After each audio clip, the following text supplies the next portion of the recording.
Dios los bendiga, hermanos. Damos gracias a Dios porque nos tiene con salud y estamos aquí otra vez reunidos. Vamos a continuar nuestro estudio, como hemos hecho las semanas pasadas, en el Evangelio de San Juan. Vamos, con el favor de Dios, hoy terminar el capítulo 7 y empezar el capítulo 8. Hay unas partes hoy que son muy profundas y que el Señor nos ayude a explicarlas. Vamos a leer. Juan, capítulo 7, versículo 40. Dice así la palabra de Dios. Entonces algunos de la multitud, oyendo estas palabras, decían: ¿verdaderamente este es el profeta? Otros decían: este es el Cristo. Pero algunos decían: ¿de Galilea ha de venir el Cristo? ¿No dice la Escritura que del linaje de David y de la aldea de Belén, de donde era David, ha de venir el Cristo? Hubo entonces disensión entre la gente a causa de él, y algunos de ellos querían prenderle, pero ninguno le echó mano. Amén. Padre Celestial, te damos gracias este día porque nos has permitido estar aquí y estudiar tu palabra. Te damos gracias por tu Hijo Jesucristo, que es el que nos ha llamado a una vida nueva en santidad. Pedimos, Padre Celestial, que sea tu Espíritu Santo el que nos ilumina y que es nuestro Maestro y nos ayuda a entender esta palabra. Gracias, Padre, por todo lo que haces. En el nombre poderoso de Cristo Jesús pedimos esto. Amén. Si recuerdan, hermanos, en el capítulo 7 vimos cómo el Señor Jesucristo no subió cuando sus hermanos subieron. Él fue un poco después a Jerusalén. Era una fiesta especial, una de las 3 fiestas que los judíos conmemoran una vez al año. Son 3 fiestas muy especiales. Y esta fiesta de los tabernáculos se dio para que hubiera una multitud allí reunida en Jerusalén. Y en el templo entonces habían alguaciles, fariseos, saduceos, heroditas, oficiales del Sanedrín, una multitud de gente, mercaderos y claro también personas buscando de hacer el sacrificio. Y en el versículo 40 empezamos a ver que la gente está escuchando a Jesucristo como Él está hablando, como Él está enseñando, dice la palabra que estaba enseñando, y empieza a murmurar la gente, y que quién es este hombre, que cómo es que sabe tanto. Y vamos a estudiar estos versículos un poco este día. Dice así. Entonces algunos, versículo 7:40, algunos de la multitud oyendo estas palabras decían: verdaderamente es el profeta. Entonces ya hay personas que están diciendo: ¿será este el profeta que hemos esperado? Como estudiamos otras semanas atrás, esperaban ese profeta que Moisés había declarado en el libro de Deuteronomio. Otros decían: este es el Cristo. Entonces otros estaban muy seguros. Pero algunos decían: ¿de Galilea ha de venir el Cristo?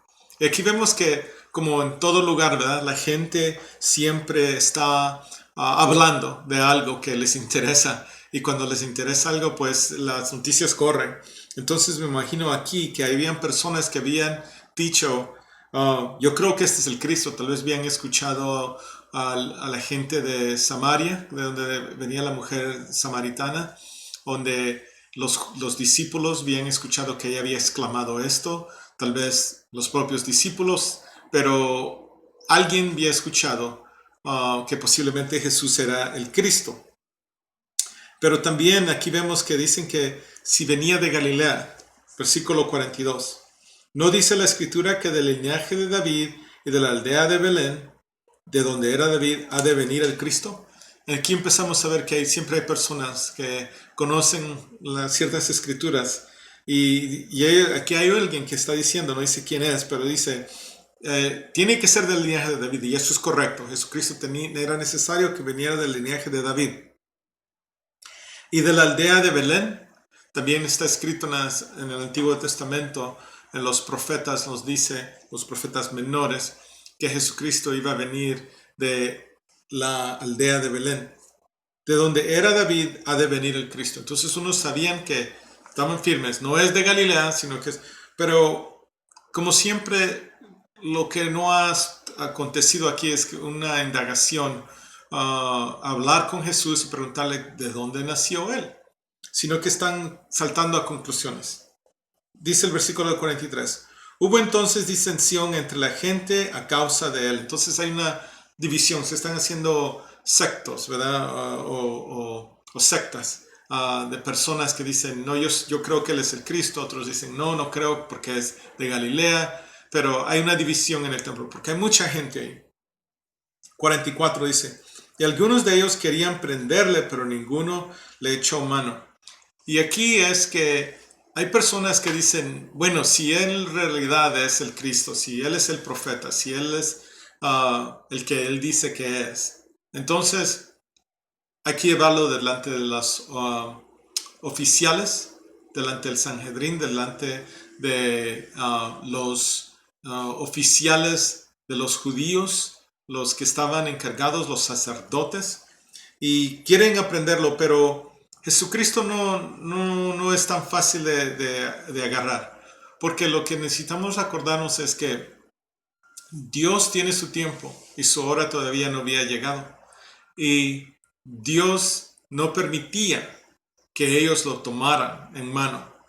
Y un versículo que quisiera que veamos, Oseas capítulo 5, es un versículo que nos habla que sí, a veces el pueblo de Dios pensaba que estaba bien. Entonces aquí toda esta gente, esta multitud está celebrando esta fiesta de los tabernáculos y piensan que están bien con Dios porque están celebrando y siendo obedientes.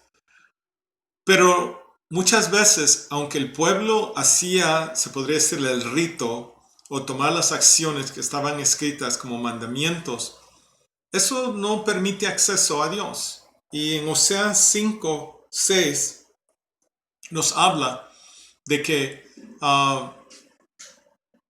como Dios no se acerca a veces a su pueblo, aunque el pueblo esté tratando de buscarlo o estar bien con Dios. Y la razón es porque Dios no puede ser engañado. Y el Señor sabía, aquí el de Dios está en el templo, pero ellos no están con un corazón que está preparado para recibirlo. Dice así el versículo 6. Con sus ovejas y con sus vacas andarán buscando a Jehová y no le hallarán. Se apartó de ellos. Este versículo me gustó porque la gente venía con esos sacrificios. Estaban en el templo y sí, traían ovejas y vacas. Y andaban buscando de Dios. Pero aunque ellos buscaban de Dios, allí mismo en el templo estaba Dios, estaba el Hijo de Dios, estaba Jesucristo. Pero como leímos en el versículo 44, querían prenderle, pero ninguno le echó mano. Y aquí dice en este versículo de Oseas 5:6, y no le hallarán y se apartó de ellos. Y eso es lo que sucede aquí, que Jesucristo se aparta de ellos y no pueden tomarlo prisionero. Porque ellos querían tomarlo prisionero, querían aprenderle para llevarlo delante de las autoridades y hacerle preguntas. Pero no era su tiempo. Vamos a regresar a Juan 7:45. En el versículo 7:45 empiezan a notar que la manera que Cristo enseña, la manera que Él habla, es una manera como nadie ha hablado antes. Nunca jamás alguien ha enseñado la palabra de Dios como Él la enseña. Y dice aquí en el versículo 45, los alguaciles vinieron a los principales sacerdotes y a los fariseos, y estos les dijeron, ¿por qué no le habéis traído? Entonces querían saber los principales sacerdotes y los fariseos son un poquito más altos que los principales sacerdotes. Los sacerdotes eran los que estaban ministrando con los sacrificios. Los fariseos eran, se podría decir, el gobierno. Estaba compuesto de 70 hombres que eran muy fuertes en la palabra, en la escritura. Dicen que para ser un fariseo tendrían que recordarse los primeros 5 libros del Antiguo Testamento, de Génesis a Deuteronomio, de memoria. Y estos hombres están muy estudiados, muy conocidos, conocen la palabra de Dios. Pero Ellos son el gobierno y gobiernan de acuerdo a la ley. Entonces, están sorprendidos que por qué los oficiales, los que están encargados del templo, me imagino que son como los hombres de seguridad que están asesorándose de que todo el sacrificio esté siendo en orden, que los cambios de moneda, todo lo que está ocurriendo en el templo esté llevándose a cabo adecuadamente. Versículo 46. Los alguaciles respondieron: jamás hombre alguno ha hablado como este hombre. Entonces ellos están un poco sorprendidos y le dicen a los fariseos esto. Versículo 47. Entonces los fariseos le respondieron: ¿también vosotros habéis sido engañados? Entonces piensan, ustedes están creyendo mentiras. 48. ¿Acaso ha creído en él alguno de los gobernantes o de los fariseos? Y aquí es donde se ponen las cosas un poco más detallistas, ¿verdad? O con detalle. Dicen los fariseos que si hay alguien de posición, porque obviamente los de posición o los fariseos, en el versículo 48, no pueden ser engañados. Y aquí es donde está entrando la arrogancia, el orgullo del hombre, que es una plaga del alma, es una plaga del corazón, que el hombre siempre piensa que él sabe más. Y aquí estos fariseos, gobernantes, están diciendo, tal vez ustedes por ser alguaciles, por ser oficiales, fueron engañados, pero será alguien de mente, de sabiduría, de conocimiento, de mente de gran capacidad, el que ha podido ser engañado por este hombre. Versículo 49, más esta gente que no sabe la ley, maldita es. Y aquí se saltan un poco más y dicen, ustedes están creyendo lo que la multitud, el tumulto, la gente que es corriente, que no tiene estado social, que no tiene educación. Y sabemos que como ellos no tienen conocimiento ni tienen estado social, entonces no son de clase, ellos son malditos. Y creo que muchas veces esto continúa hasta hoy día. Hay personas que han ido al seminario, hay personas que tienen mucho estudio y no creen que Dios puede enseñarle o hablarle a alguien que no tenga esos recursos o esa educación. Pero vamos a ver qué sucede aquí en el versículo 50. Les dijo Nicodemo, y aquí está el hombre que había hablado con Jesús en el capítulo 3, como estudiamos hace unas semanas atrás, muchas semanas atrás. El que vino a él de noche, nos dice aquí la escritura, el cual era uno de ellos. Entonces, Nicodemo es un fariseo. Aquí los está confirmando que Nicodemo era uno de los oficiales de alto calibre de este gobierno del Sanedrín. ¿Juzga acaso nuestra ley a un hombre si primero no le oye y sabe lo que ha hecho? Entonces lo que él dice es lo que está escrito, que la ley primero tiene que escuchar el argumento del hombre antes de acusarlo. Como hoy día estamos viviendo en tiempos donde ya esto con las redes sociales ya no se escucha a alguien que se trate de defender, sino que alguien hace una acusación y se cree que es verdad y ya está listo para ser torturado o mandado a la cárcel. Aquí está pasando casi lo mismo. No es social, pero lo que está pasando es que la gente está hablando, han llegado delante del gobierno que está compuesto de esos 70 hombres, el Sanedrín. Entonces ellos están hablando con Nicodemo y él les dice, ¿acaso nuestra ley a un hombre sin primero no le oye? ¿O juzga sin primero escucharle y sabe lo que ha hecho? Entonces él quiere decir, ¿cuál es el caso contra él? ¿Por qué están tratando de aprenderlo o están hablando mal de él? Hay que escucharlo. Hay que saber que ha hecho algo malo.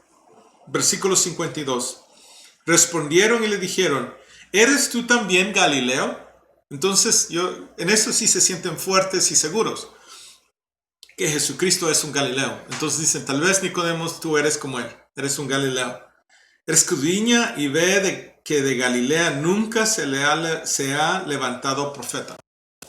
La escritura nos dice, especialmente en los libros como Corintios, las epístolas, no es libros, sino que las epístolas, las cartas de los Corintios, nos hablan que Dios no se ha revelado a los sabios y a los hombres de conocimiento, sino que a los que están de humilde corazón, a los que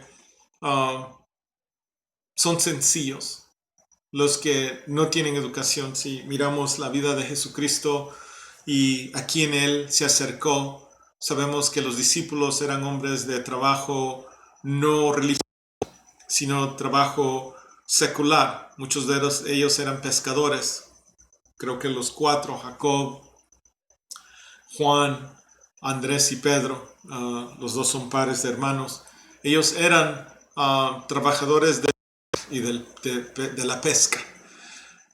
A ellos se reveló Dios. A ellos se reveló Jesucristo, el Hijo de Dios. Pero aquí los fariseos están seguros que no se puede levantar un profeta de Galilea. Quisiera que vayamos a Isaías 9, por favor. Ahí en Isaías 9 vamos a ver un versículo que, unos versículos que nos hablan de la venida del Mesías. La palabra Mesías es el mismo que Cristo. Y la escribió el profeta Isaías. Y yo digo, ¿qué será que tanta estudio para estos fariseos, estos hombres de tanto tiempo estudiando la palabra, no podían leer estos versículos? Es como que Dios se esconde, así como leímos la semana pasada y recientemente hace unos minutos leí en Oseas que Dios se aparta y no revela a los que piensan que saben todo.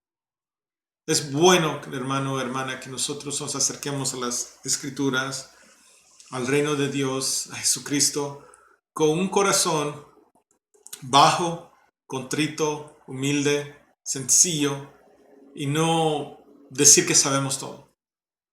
Para mí es imposible que alguien sepa todo lo que está en este libro, todo lo que está en la mente de Dios, porque es un hombre y solo Dios tiene ese conocimiento. El Espíritu Santo nos da revelación y nos da un don. Podemos recibir el don de sabiduría y un don de conocimiento, pero es un don de Dios que Él nos da a nosotros. De ahí nosotros no somos incapaces. No podemos hacer nada afuera de Él. Vamos a leer Isaías 9, versículo 1 al 4, por favor. Dice así: Mas no habrá siempre oscuridad mas no habrá siempre oscuridad para la que está ahora en angustia, tal como la aflicción que le vino en el tiempo que la liviamente tocaron la primera vez a la tierra de Zabulón y la tierra de Neftali, pues al fin llenará de gloria el camino del mar de aquel lado del Jordán, en Galilea de los gentiles. Disculpen que no leí eso bien, pero lo importante en ese versículo 1, 9:1, es un versículo largo, es que nos dice aquí que le vino en el tiempo que livianamente tocaron la primera vez a la tierra de Zabulón y la tierra de Neftali. Esas son dos tribus de las 12 tribus que a ellos se les dio cierta tierra, y la tierra que se les dio es esa tierra que está al otro lado del Jordán, y aquí los dice en el final, en Galilea de los gentiles. Entonces, a ellos se les dio una tierra que un día, aquí el profeta Isaías, como 600 años antes de Jesucristo, él proclama y dice, pues al fin llenará de gloria el camino del mar. ¿Se recuerdan que Jesucristo caminaba al lado del mar de Galilea? De aquel lado del Jordán, en Galilea de los gentiles. Entonces aquí nos dice este versículo 1, que en la tierra de Galilea, donde vivían gentiles, ahí se iba a revelar Dios con su gloria. Versículo 2 dice, el pueblo que andaba en tinieblas vio gran luz. Los que moraban en tierra de sombra de muerte. Noten aquí qué profundo es este versículo. Luz resplandeció sobre ellos. Si se recuerdan cómo Jesucristo va caminando ahí por Galilea, y en Naín, ahí Él resucita el hijo de una viuda. En esa área de de Nazaret, toda esa área, era una área de los gentiles, pero allí se reveló Dios y allí levantó de la muerte al que estaba muerto. Multiplicaste la gente y aumentaste la alegría.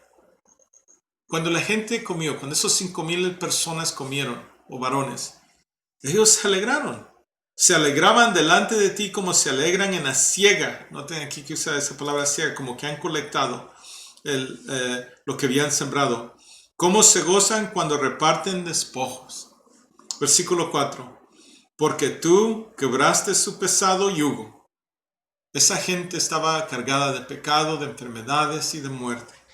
Pero allí es donde Jesucristo llegó primero. No llegó al templo, no se fue a revelar a los sacerdotes, sino que llegó con la gente que estaba con más necesidad. Como Jesucristo le dice una vez en los evangelios, he venido por el pecador, no por el hombre justo, sino por el pecador, por el que está afligido. En Lucas 4 nos habla que dice, he sido ungido con el Espíritu de Dios para abrirle los ojos, para dar las buenas nuevas a los que han estado cautivos.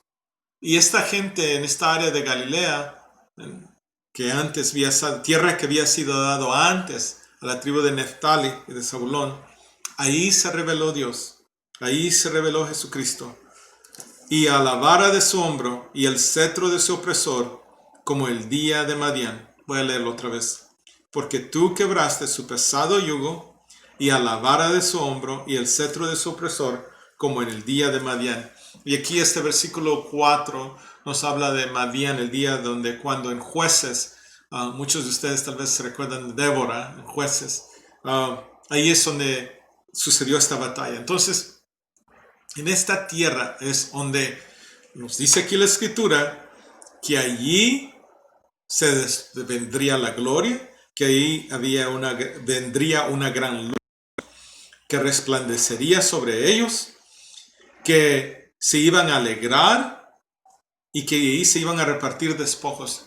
A lo que voy es que, ¿cómo es que los fariseos podrían leer este versículo y no conectarlo con el Hijo de Dios y que Él vivía en Galilea y allí empezó su ministerio?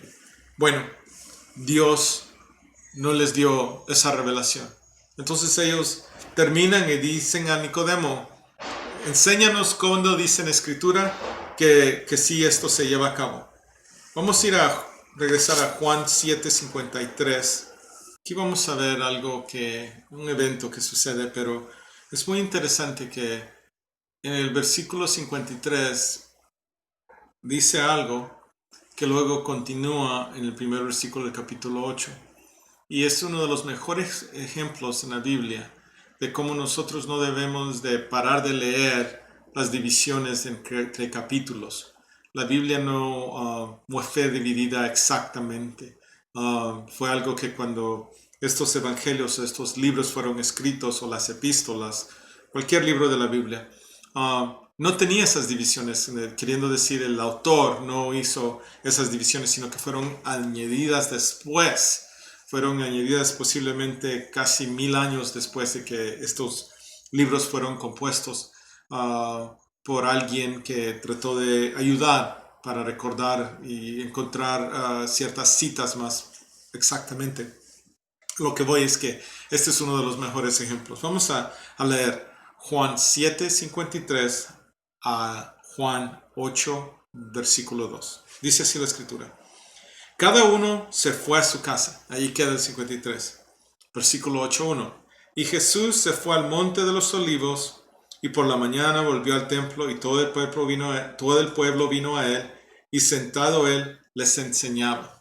Aquí estamos viendo cómo Jesucristo había estado en el templo enseñando y hablando. Se recuerdan que trataron de aprenderlo en el versículo, creo que fue el versículo 44. Trataron de aprenderlo los alguaciles, pero no pudieron. Entonces fueron y platicaron con los fariseos le dicen que por qué no. De ahí hubo ese debate de que quién era él, que no puede ser profeta, no puede ser el Cristo, y pues Nicodemo lo defiende. Pero ahora lo que sucede es que en el versículo 53 nos dice que cada uno se fue a su casa y Jesús se fue al monte de los olivos. Qué triste esto que Jesucristo no tuvo alguien que le dijera, Señor, ¿por qué no te quedas y comes en mi casa? No sé si algunos recuerdan de Zaqueo en Lucas, que él hace esa invitación a Jesucristo. O qué tal María y Marta y Lázaro, que los tres, el Señor siempre pasaba ahí por Betania y comía con ellos, se quedaba con ellos. Pero aquí en este versículo 53 y comenzando en el versículo 1 del capítulo 8, nos enseña que esta vida de Jesucristo, este caminar, este ministerio que él tuvo en la tierra, tuvo sus tiempos donde él estaba solo, muchos tiempos. Y sí vimos eso cuando él se fue a orar, se separó y mandó a sus discípulos adelante, pero a veces, aunque él estaba rodeado de gente, uh, como que la gente adecuada no se acercaba a él. Y digo adecuada es porque yo digo que el Señor, si hay una necesidad y alguien está con un corazón sensible, pues se acerca a Él y Él viene a ellos. Pero cuando las personas no están en ese lugar donde están listos para buscar de Él, escucharle, el Señor se queda solo. Y muchas veces nosotros hemos estudiado esta palabra y sabemos que Dios es omnipresente, Él está en todo lugar, pero muchas veces solo lo buscamos cuando vamos a la iglesia o al edificio de la iglesia. Pero el Señor está accesible siempre. Pero hay veces que en realidad nosotros no buscamos de Él, no nos levantamos en la mañana y oramos y buscamos su rostro. Entonces el Señor no oye nuestra voz. Y Jesucristo en esta tierra, cuando Él caminó entre su pueblo, dice aquí, por la mañana volvió al templo y todo el templo vino a Él. Entonces esperaron que regresara, pero nadie le dijo, ven, vamos contigo esta noche. Versículo, vamos por favor a Mateo 8:19. Quisiera leer un versículo ahí que me recuerda mucho de cómo se ha de haber sentido el Señor. Y Él lo decía,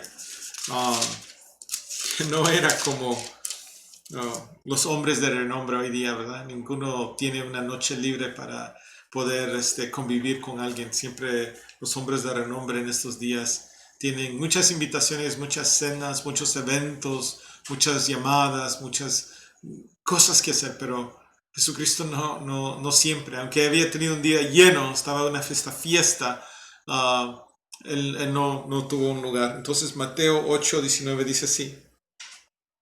Y vino un escriba y le dijo, Maestro, te seguiré a donde quiera que vayas. Versículo 20. Jesús le dijo, las zorras tienen guaridas y las aves del cielo nidos, mas el Hijo del Hombre no tiene donde recostar su cabeza. ¿A dónde recostaría el Señor su cabeza? En el monte de los olivos, lo que leímos en el Juan 8. ¿Dónde pondría su cabeza esa noche? ¿Tendría cobija o abrigo? ¿Qué días pasó nuestro Señor por nosotros en esta tierra? No sé si algunos de ustedes alguna vez han pasado la noche afuera, pero no es algo fácil. Cuando se lee así, que se fue al monte a los olivos, pues tal vez pasó la noche orando, pero no importa. Una noche es muy larga en la oscuridad y en el frío, pero Jesucristo padeció todas estas cosas por amor a nosotros.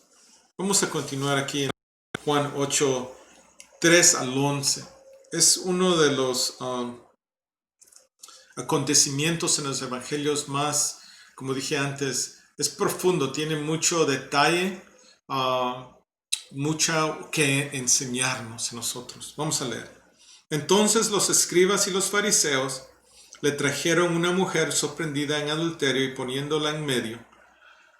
¿Se recuerdan? En el capítulo 7 estos mismos hombres habían tratado de agarrarlo, no podían prenderlo, pero ahora dicen ellos, vamos a agarrarlo, vamos a capturarlo en un error, en algo equivocado, porque la gente está creyendo que él sabe todo, que él es un maestro o es el profeta o es el Cristo. Ellos quieren traer mucha duda a toda la gente y a sus propios alguaciles también, porque se recuerdan, ellos llegaron y dijeron que nunca había hablado un hombre como este hombre habla, en versículo 7:46.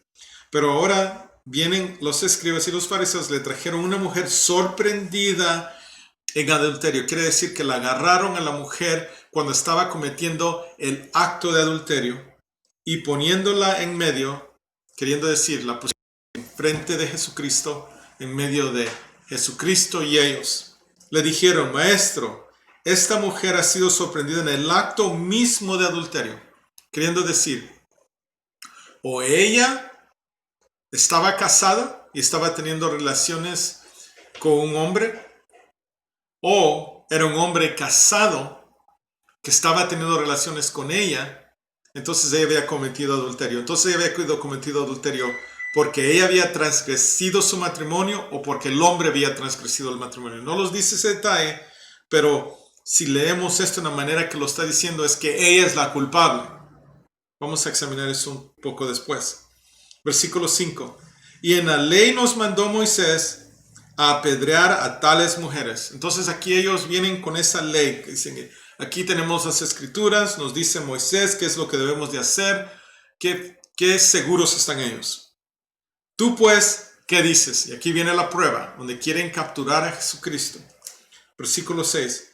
Mas esto decían tentándole, noten aquí, que estaban tentando al Hijo de Dios para poder acusarle. ¿Se recuerdan? Ellos querían traer cargos. Tal vez algunos de ellos se recordaban lo que Nicodemo dijo, que un hombre tiene que primero ser escuchado y saber qué es lo que ha hecho mal. Entonces, qué feo están estos días, hermanos, porque hoy día esto sucede tanto, especialmente en las cosas de las políticas, donde la gente presenta un argumento para enlazar a la persona para ver si lo contradice. Tal vez a nosotros nos ha llegado este tiempo, hermanos, pero vamos a llegar pronto, en días, donde los van a hacer la pregunta si esta palabra de Dios es verdad y si nosotros creemos todo lo que dice. Y con esa pregunta los van a nosotros a capturar en lo que ellos quieren acusarnos. Aquí es lo que están haciendo con Jesús. Quieren acusarlo de un error. Versículo 6 otra vez. Mas esto decían tentándole para poderle acusarle, pero Jesús, inclinado hacia el suelo, escribía en tierra con el dedo. Aquí vamos a ir un poco despacio porque quisiera presentarles unos puntos de vista que creo que yo en el espíritu siento que tienen validez, pero se los presento a ustedes para que los evalúen. Noten aquí que dice, pero Jesús inclinado hacia el suelo. Entonces, traen a esta mujer, la ponen en medio de ellos y Jesucristo, y él, en vez de darles respuestas, le dicen a ellos a él, ¿qué dices tú? Él, en vez de darles respuesta, se inclina hacia abajo, hacia el suelo, y dice aquí, escribía. Noten aquí que la palabra es escribir. No está diciendo, estaba dibujando. No está diciendo aquí la palabra algo otra cosa, haciendo, no dice que estaba desenterrando o haciendo, limpiando, sacando, sacudiendo. No dice, escribía en la tierra con el dedo. Versículo 7. Y como insistieran en preguntarle, se enderezó y les dijo, el que de vosotros esté sin pecado, sea el primero en arrojar la piedra contra ella. Entonces Jesucristo, después de escribir en la tierra con el dedo, ellos insistían que qué es lo que iba a hacer, qué es lo que decía. Se endereza, entonces se inclinó una vez, se levantó y él les dice, el que de vosotros esté sin pecado. Entonces aquí viene Jesucristo y les dice, el que no tenga culpa, que no haya cometido un error. ¿Cómo es que Jesucristo es que sabe? Y este es uno de los mejores versículos para que veamos que Jesucristo es el Hijo de Dios, Él es Dios. Entonces Él podría ver sus corazones, podía ver sus pensamientos. Entonces Él sabe que todos ellos están en grupo haciendo una trampa hacia la mujer y hacia Él. Pero ellos están reunidos en este mismo pensar y sentir. Y Él ve esto. Entonces les dice, el que de vosotros esté sin pecado sea el primero de arrojar la piedra contra ella. Entonces no les dice que no es correcto apedrearla, no les dice eso, sino que les dice que el primero que esté sin pecado. Entonces él está hablando a la conciencia de estos hombres. Jesucristo, cuando nosotros leemos la palabra, los evangelios, y él está ministrando, vez tras vez, él nos va a hablar a nosotros, hermano o hermana, a nuestra conciencia. Muchas veces es una de las razones que no nos gusta levantar esta Biblia y escudriñarla, porque Jesucristo con su Santo Espíritu y el Espíritu Santo siempre nos habla directamente. Nos dice, ¿estás tú sin pecado? La Biblia hace esto muchas veces en el Antiguo Testamento cuando alguien está en falta. Está ahí el Espíritu Santo trayéndonos convicción de juicio y de justicia. Versículo 8 dice, e inclinándose de nuevo hacia el suelo, noten aquí, entonces 2 veces él se inclina hacia el suelo. Siguió escribiendo en la tierra. Noten aquí otra vez, dice escribiendo en la tierra. No dice no dibujando, no desenterrando, no sacudiendo, no limpiando la tierra. ¿Qué estaba escribiendo? ¿Qué es lo que estaba escribiendo? Versículo 9. Pero ellos al oír esto, acusados por su conciencia, salían uno a uno, comenzando desde los más viejos hasta los postreros, y quedó solo Jesús. Noten aquí que desde el más viejo hasta el más joven, palabra hasta los postreros, queriendo decir hasta el más joven, así se fueron. Entonces, ¿quién eran los que habían tal vez meditado? Eran los que tenían más sabiduría, el más conocimiento, los más astutos. Ellos habían meditado este acto. Y era un acto corrompido y perverso. Vamos a ver esto por qué. Y quedó solo Jesús y la mujer que estaban en medio. Vamos a quedarlos aquí. Quisiera presentarles que creo que es lo que escribió Jesucristo. Por favor, vamos a Éxodo 31. Quisiera que veamos aquí un versículo donde nos habla de Dios. Porque Dios, tal vez ustedes, yo creo que ya saben todo esto, pero hay que revisarlo otra vez y tal vez acordarnos. Dice Éxodo 31, versículo 18. En el tiempo de Moisés, cuando él recibió los mandamientos, y dio a Moisés, cuando acabó de hablar con él en el monte de Sinaí, 2 tablas del testimonio, tablas de piedras, noten aquí la palabra, escritas con el dedo de Dios. Digo yo, al leer esta escritura en Juan 8, que cuando Jesús se inclinó, él se inclinó y en la tierra, él escribió. Sabemos que la tierra se puede hacer sólida y hacerse una piedra. Muchas veces el polvo que está sobre la tierra antes fue una piedra. Y aquí estas tablas es donde Dios escribió con el dedo. Y Jesucristo está haciendo casi lo mismo, se podría decir, en Juan 8. ¿Se recuerdan que Jesucristo se inclinó 2 veces? Vamos a Deuteronomio 9:10. Porque Dios tuvo que hacer las tablas 2 veces, o darle dos tablas de testimonio, porque si se recuerda, Moisés se enojó mucho con el pueblo que sacó de Egipto y quebró las primeras tablas. Noten aquí en Deuteronomio 9:10. Y me dio Jehová las 2 piedras escritas, noten aquí otra vez, escritas con el dedo de Dios, y en ellas estaba escrito según todas las palabras que os habló Jehová en el monte, de en medio del fuego, en el día de la asamblea. Entonces aquí, ¿se recuerdan lo que escribió en Éxodo y en Deuteronomio? ¿Qué tenían estas tablas?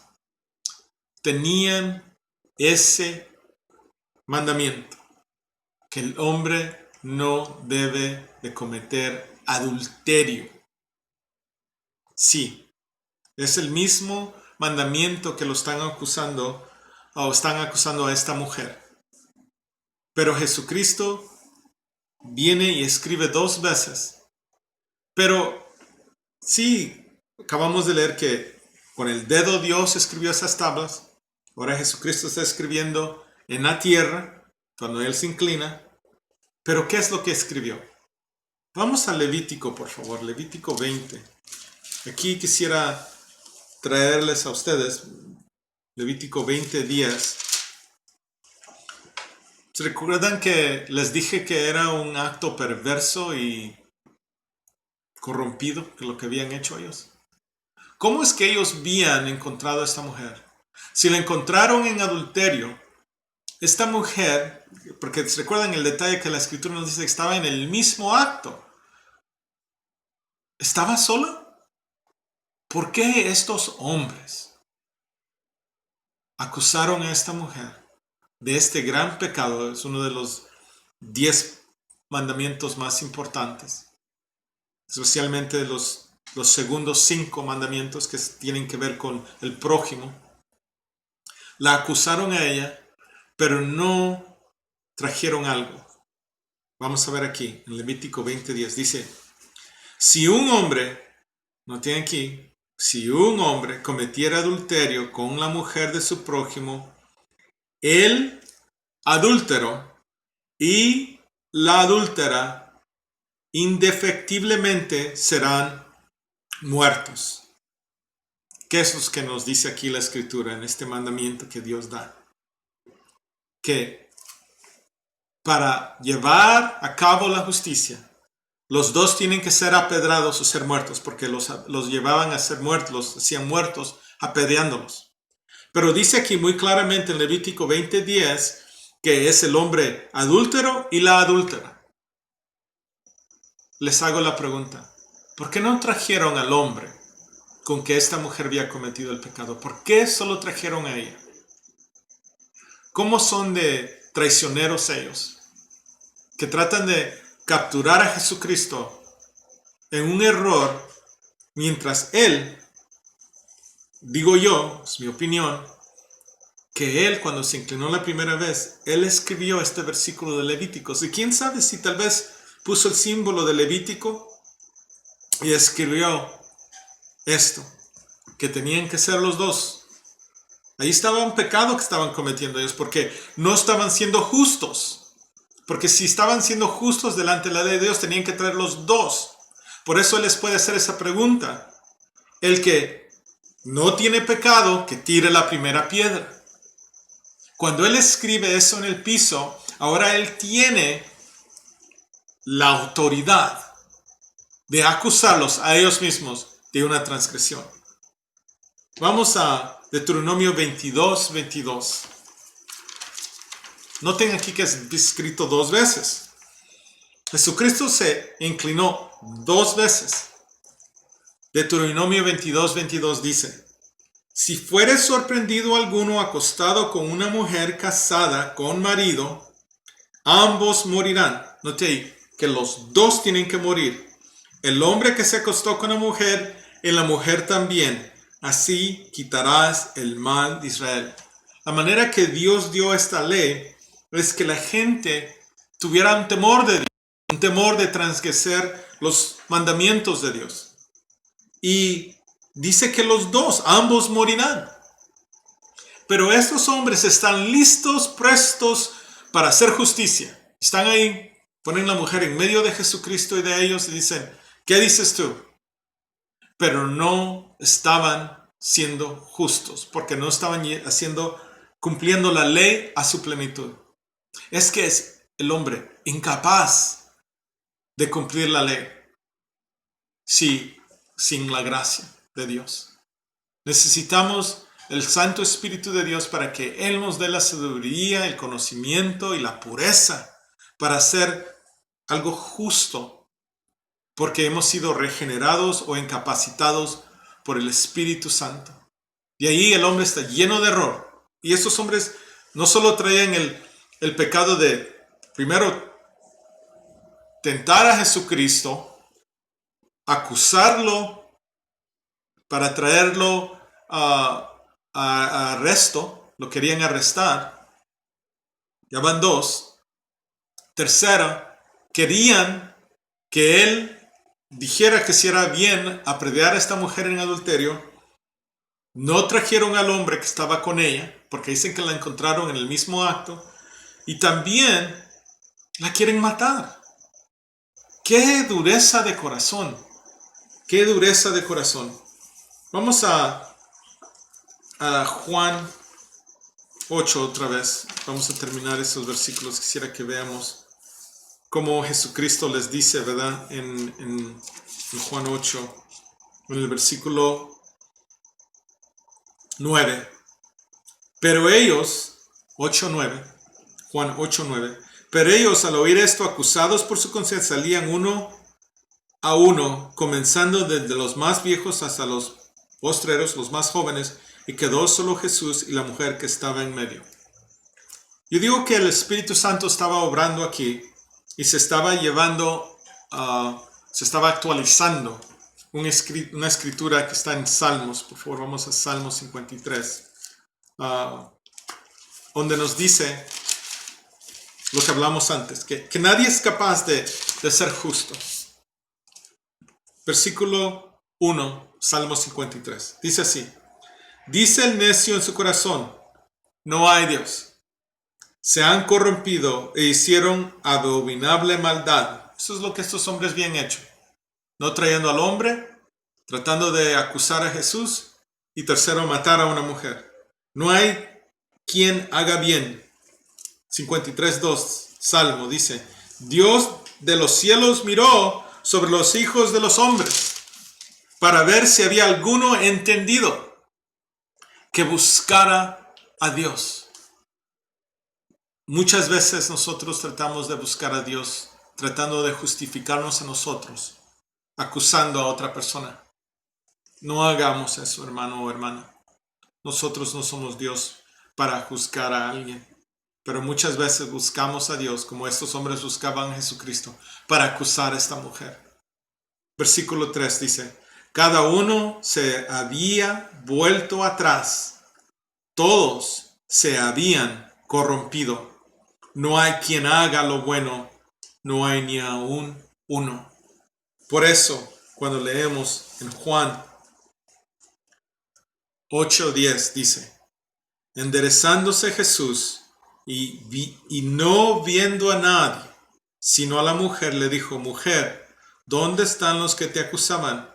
Ninguno te condenó. Aquí Jesucristo está demostrando esa realidad que está escrita en el Salmo 53, que no hay ninguno que es bueno, no hay alguien que puede decir: yo no he cometido pecado. Todos. Romanos nos habla de eso en Romanos 8, 2 y capítulo 2 y capítulo 3. Porque a veces nosotros pensamos que con acusar a alguien, declarar que alguien ha cometido un pecado, eso agradará a Dios. Y esta escritura en Juan 8, del versículo 3 al 11, nos enseña que Dios no se agrada con esa clase de gente. Dios se agrada con hombre y mujer que puede ser verdadero con Él. Verdadero y busca la justicia de Dios. No busca su justicia, sino la justicia que Dios da. Solo Él puede darla. Versículo 11 dice: ella dijo: ninguno, Señor. Entonces Jesús le dijo: ni yo te condeno, vete y no peques más. El Señor aquí le está dando un mandamiento, y este es un mandamiento para ella y para nosotros. Que cuando nosotros hemos cometido un pecado, aquí ella había cometido adulterio, sí, había cometido ese pecado, pero no estaba ella el hombre, sino que solo ella, porque solo ella había sido traída a los pies de Jesús. Y Él le dice a ella: yo no te condeno. Él está demostrando ahí misericordia, amor, la está perdonando. Pero noten lo que Él le pide a ella: ni yo te condeno. Vete y no peques más. Y esa parte, no peques más, es lo que nosotros debemos de meditar y decir: Señor, ¿cómo es que yo voy a parar de pecar? Tengo ciertos hábitos o preferencias personalidad, mi carácter, de enojo, de codiciar, de ser avaro, de ser glotón. Señor, ¿qué es ser celoso? ¿Qué es lo que nosotros tenemos? Como leímos antes en Isaías, que allí habían personas, los gentiles, que andaban estos yugos pesados, que tenían en su hombro una vara.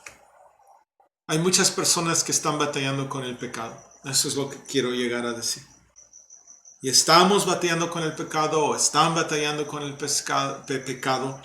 Entonces, hermano o hermana, ¿cómo es que nosotros vamos a parar de pecar? Y la respuesta solo está en Cristo. Solo Jesucristo nos puede dar la victoria.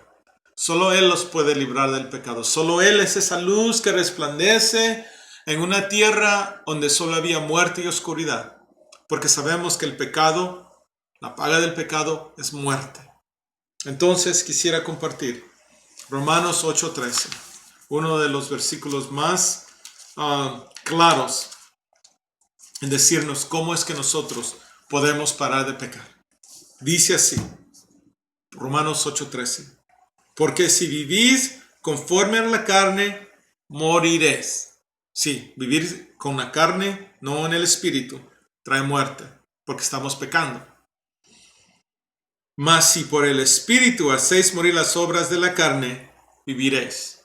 Entonces, la respuesta aquí en Romanos 8:13 para que esa mujer y para nosotros es, ¿no queremos pecar más? Vivamos conforme al Espíritu.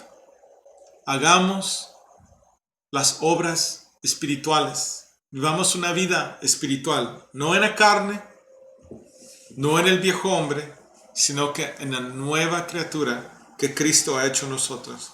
Vamos a ver otro versículo que nos dice esto más claro. Gálatas 5:16.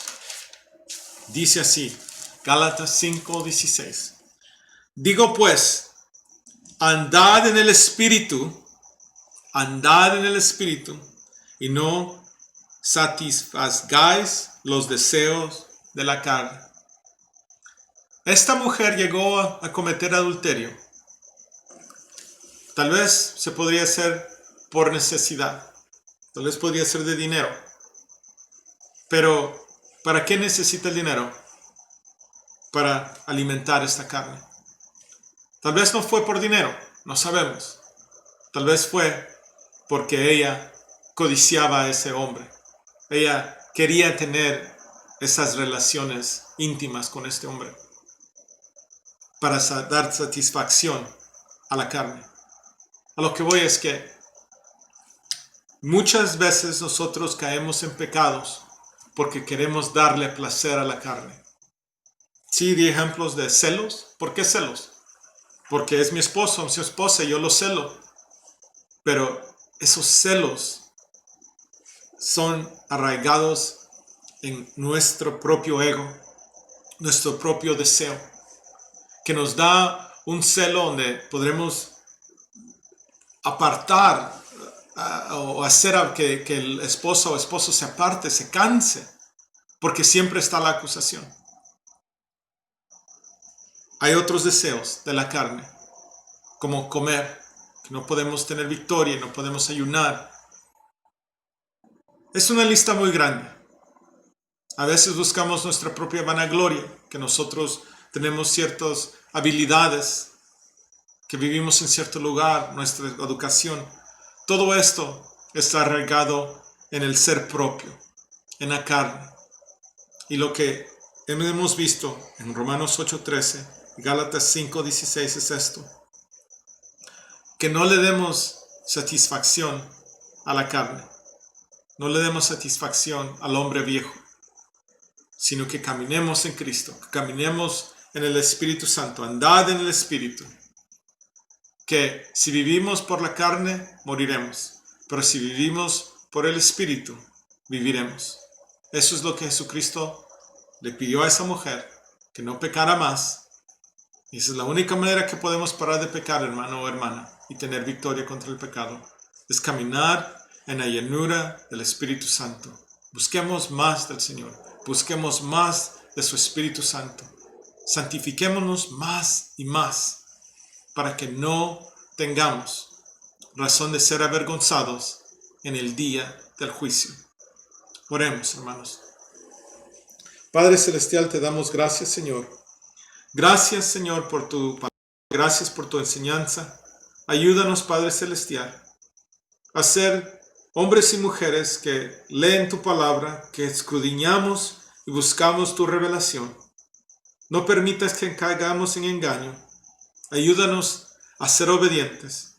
Que sí, tú no los condenas por cualquier pecado que es confesado y recibimos esa gracia, ese perdón, esa misericordia que solo Cristo puede dar cuando Él lava nuestra inmundicia con su sangre y nos da nuevas ropas de justicia. Ayúdanos, Padre, a caminar en victoria sobre el pecado. Ayúdanos, Padre, a tener discernimiento a qué cosas, Señor, el enemigo quiere capturarlos y agarrarnos a nosotros en error. Que el acusador de nuestras almas no tenga ese éxito, pero que nosotros, a través de tu Santo Espíritu Santo, que Él venga a llenarnos y nos dé la victoria contra todo pecado, contra toda acechanza del enemigo. Que podamos ser hombres y mujeres que vivimos en hogares llenos de paz. Que podamos, Señor, ser libres de todo yugo del enemigo, de toda cadena. En el nombre poderoso de Cristo Jesús pedimos esto. Gracias, Padre. En el nombre de Jesús es nuestra petición. Amén. Damos gracias, hermanos, por este tiempo. Y con el favor de Dios continuaremos el capítulo 8 de Juan la próxima semana. Bendiciones y no se les olvide visitar nuestra página. Hasta la próxima, en el nombre de Dios.